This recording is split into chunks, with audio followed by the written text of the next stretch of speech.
A popular question with the Dyson Pencil Vac fluffy cones is, how do I remove the bin? That's this clear area from here. How do I remove this bin from the vacuum? You would usually do that to clean out this area better than just simply emptying the bin. The good news is that removing the bin is very, very simple on this vacuum.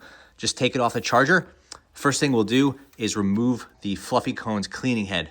There's a button on the back here, this red one. You push it, remove the cleaning head. We'll set that aside. Now you empty the vac or empty the bin. That's with this button on the front.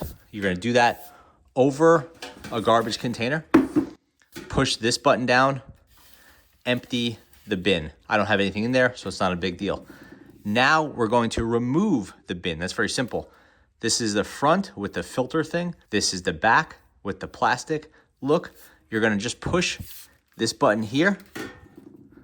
That will let you remove the tube, the clear plastic bin from the vacuum. Now you can clean it off. You can get a brush or whatever in here and just clean it the way you want to do. Really is not too much to do, except usually just remove some obstructions or get any like stuck on grime or hair that gets caught up in these seams. You may want to just get rid of that stuff. When you want to put everything back together, just remember which side is the front and which is the back. This is the back with a button here. And this goes like this. Slide it up.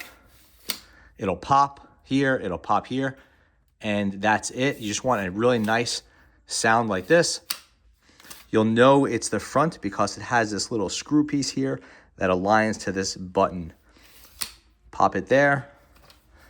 Get your fluffy vac cleaning head, put it here. You'll hear that nice pop.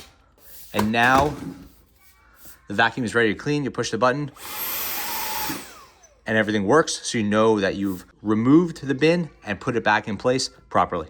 Thanks for watching.